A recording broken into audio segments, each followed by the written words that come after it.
ka-greenie, good day po mga ka-greenie. Saan man kayo naroon ngayon. Good evening, good morning, and good afternoon po sa inyong lahat.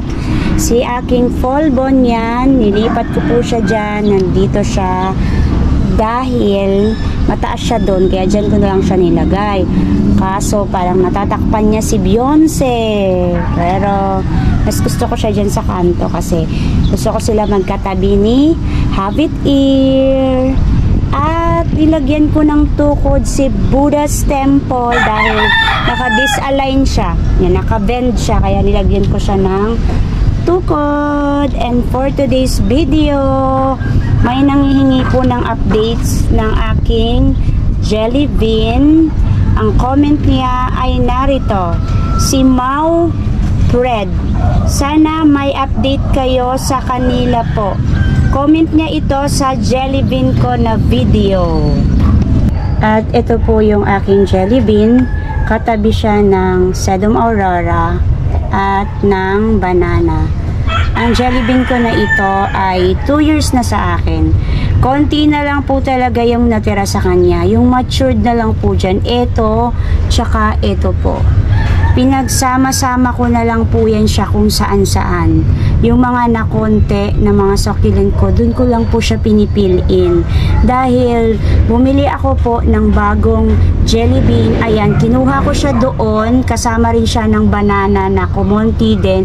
Kinuha ko siya doon banda sa may aking cactus. And then, sinama ko siya dito dahil bumili nga ako nakaraang araw ng jelly bean.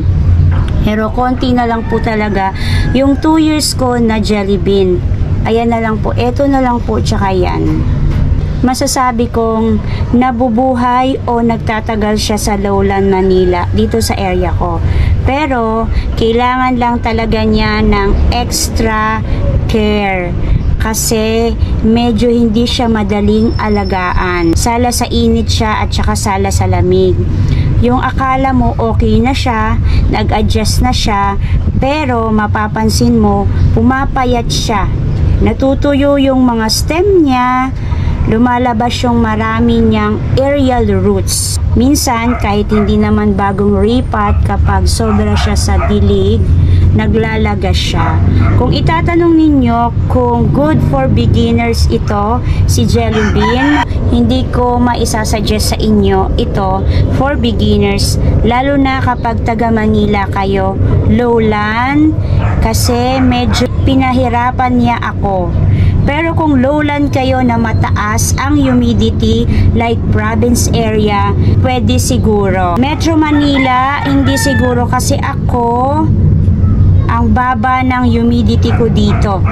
Mainit talaga sobra dito sa lowland, dito sa area ko sa Manila. Pag mainit talagang sobrang mainit. Sa mga taga Manila, Metro Manila, makakarelate yan kung anong init ng Metro Manila compare sa mga provincial kasi maraming mga puno sa kanila, hindi kagaya dito sa Manila sa amin. Nako, sobrang init, ang baba ng humidity namin dito.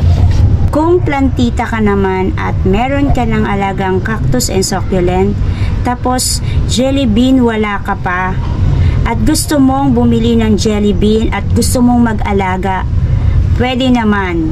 Siguro mabubuhay mo na siya kasi nasubukan mo ng magpabuhay ng mga iilan ng mga cactus and succulent.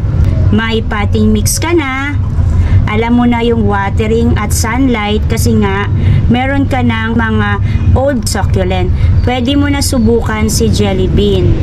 Pero yung ngayon ka lang bibili ng jelly bean, mga succulent, at uunahin mo si jelly bean na i-collect, wag mo subukan, baka ma-stress ka. Imbis na yung succulent ang ma-stress, baka ikaw ang ma-stress. Based on my observation dito sa area ko sa Manila, sa garden ko, ang mga jelly bean ko ay ang sunlight nila, kaya nila ng full sun, pero mataas yung humidity. Yung hangin, malamig. Usually, bare months yun. Pero ngayon, napansin ko yung bare months dito sa Manila, parang hindi malamig. natapos na yung September, October, November, mainit. Hindi siya malamig. Siguro January maglalamig. So, gusto nila yon yung mga jelly bean, yung mga ganyan, type na succulent. Eto, kapag pulsan sila pero mataas yung humidity nila, yung halumigmig ng paligid mataas, okay po yun sa jelly bean kahit po ipulsan sila. Ang watering naman nila dito sa area ko ay 2 beses po sa isang linggo. Pansin ko na matakaw po sila sa tubig dito po sa area ko sa Lowland, Manila. Siguro sa ibang area na Lowland, hindi po matakaw ang jelly bean sa water kasi malamig po sa kanila. Hindi kagaya dito po sa area ko. 2 beses ko po sila dinidiligan sa isang linggo dahil madalas po na tuyo ang kanilang soil kahit 1 araw o 2 araw pa lang sila nakabilad sa init. Kasi nga, wala pong lamig. Dumadami po yung aerial roots nila. Pag ganun po kasi, kailangan nila ng mas maraming tubig. Kagaya nito, hindi po masyadong makapal ang aerial roots ng Sedum aurora. Magkakatabi po sila kasi halos magkakapareho po yung form ng kanilang leaves. Ito si Sedum, talagang kambal niya. Pareho po yung form. Ayan o. Ano sila, banana, butsyog na butsyog, banana form leaves sila. At ang pagkakaiba lang ni jelly bean kay Sedum aurora, yung kulay lang po. Opo, variegated si Sedum aurora. Meron siyang kulay na 3. Yellow, may white siya, may green. 4 pala, kasi yung tip niya nagre-red. Samantalang kay jelly bean, pag nag-variegate siya yellow and then may tip siya, ang kulay ng tip niya ay red. Madalas matuyo agad ang soil nila. Mabilis po madry kasi ayan o, maliliit lang. Kumpara sa ibang mga succulent na malalaki sila, ayan po o. Natagal matuyo yung leaves nila. Ito kagaya po nito, ayan o. Uminom na siya ng kumuha na siya ng water dito. Ayan, ang liit lang po dry agad, tuyo agad. Madali lang po rin siya sa propagation, lalo na sa leaves. Ayan po ayan meron na po siyang new roots. Kaso nga lang, mabagal po lumaki ang mga jelly bean pag sa leaf propagation. Hanggang ganito lang po sila. Ayan, pag nagka-baby sila, ang liit nila kasi maliit po yung kanilang mother. Wala naman akong problema sa potting mix nila.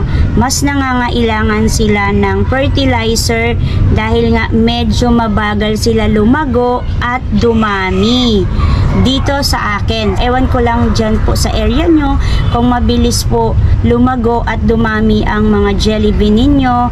2 beses o 3 beses ko sa isang taon siya nilalagyan ng fertilizer. Ang kagandahan kay jelly bean, hindi po siya lapitin sa fungus, hindi rin po siya lapitin sa insect.